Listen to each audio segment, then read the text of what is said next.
ازاي تبقى لاعب بطولات محترف وايه الحاجات اللي هتحتاجها عشان تطور من نفسك. السلام عليكم يا اخواتي. الفيديو النهارده هنتكلم فيه عن انك لازم تفرق بين لعب الكلاسيك ولعب الاسكريمات.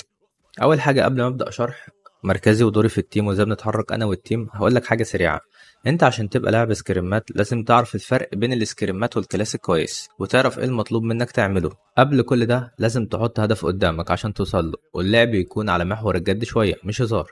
هنبدأ في تاني نقطة، يعني ايه سكريم؟ السؤال اللي بيتسأل دايما. السكريم هي نفس البطولة بس الفرق ان دي على جايزة ودي مش بتبقى على جايزة. طيب ايه الفرق برضو؟ السكريم دي معمول للتدريب للبطولات، انت وتيمك بتبدأوا تلعبوا سكريمات عشان تتدربوا وتبقوا فاهمين هتعملوا ايه في البطولات كويس. تالت نقطة، لعب الكلاسيك العشوائي بتاعك ده ما ينفعش في السكريم نهائي. ان انت تاخد زمايلك وتبوش كلكم بعربيه واحده او انت تسيب صاحبك وتروح تبوش لوحدك، ده ممنوع خالص طبعا في السكريمات والبطولات. يعني اللعب منظم شويه. كل ده هنعرفه في الفيديو. اللوت نفسه بيبقى مختلف عن السكريمات والكلاسيك.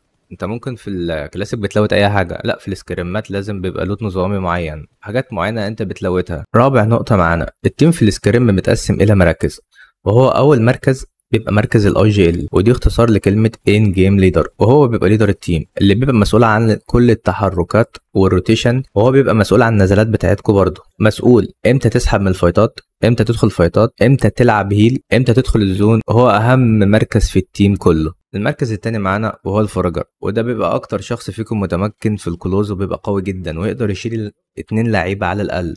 وتفكيره الذكي هنا مهم قبل ما يكون انه لعيب، انه يقدر يسحب التيم اللي بيبوش عليه للسبورت اللي معاه في التيم عشان يقدر يساعده عشان ما يكونش داخل بيبوش لوحده. تالت مركز معانا وهو السبورت، وده بيتم اختياره بناء على ايمه القوي واللي بيقدر يديلكم كفر عالمي واسطوري، وهو اللي بيبدا بالنك الاولى دايما عشان يساعد التيم على البوشات السريعه وبيبقى مسؤول على كفر التيم كله. رابع مركز معانا وهو الفريمان، وده بيبقى متمكن في كل المراكز وبيعرف يتحط تحت ضغط كسولو، يعرف يفلانك كويس للتيم، يكون متمكن في الكلوز وفي اللونج. عندنا ادوار تانية بتضاف للمراكز مثلا زي السكاوتر، وهو الشخص اللي بياخد امر من الاي جي ال على مارك معينه، انه بيسكاوت مكانها، بمعنى انه بيشوفها فاضيه ولا لا بطريقه ذكيه جدا، انه محدش يقدر يسحبه من عربيته او تبوظ، وده بتختاره بناء على انه اكتر شخص بيسوق كويس جدا في التيم، بيعرف يسحب عربيته امتى، بيعرف يتحرك امتى، بيعرف يقف. خامس نقطه معانا، عشان تدخل سكريمات لازم تبقى تابع كلان او منظمه او على الاقل موحدين اسمكم عشان تقدروا تسجلوا فيها عن طريق ديسكورد او تليجرام او واتساب. سادس نقطه معانا، لازم كل واحد فيكم يبقى معاه عربيه لوحده ولازم تجمع لوت فيها بزياده عشان هتحتاجها اخر الزون لان شنطتك مش هتكفي اللوت زياده. سابع نقطه معانا،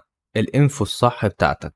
ما ينفعش الانفو بتاعتك تبقى غلط وتبقى عبء على التيم وتخسرهم فايتات. تامن نقطة معانا، لازم تبقى معترف بغلطك تماما لان مفيش حد مش بيغلط نهائي، المهم انك تتعلم من غلطك وما تكرروش، وانا هنزل فيديوهات كتير الفترة الجاية عن اخطاء بتحصل معانا شخصيا عشان ما تحصلش معاكم. تاسع نقطة معانا، حاول تختار التيم اللي يخليك تطلع كل الشغف اللي جواك ويتحول لاداء عالمي واسطوري، مش انهم يخلوك تتوتر في الروم وتفقد الثقة. اخر نقطة معانا، لازم تشوف فيديوهات كتير وتتفرج على ناس كتير عندها خبرة، ودي اهم نقطة عشان تتفرج على الاخطاء بتاعتهم عشان ما تحصلش معاك، ودي هعمل عليها فيديوهات كتيرة زي ما قلت لكم وهتعجبكم ان شاء الله. ما تنسوش الاشتراك في القناة وتفعلوا زر الجرس عشان يوصل لكم الفيديوهات الجديدة. لينك الديسكورد في الديسكريبشن اللي عايز يقدم على الكلان ويلعب سكريمات وبطولات يتواصل معانا وينورنا ان شاء الله يا اخواتي.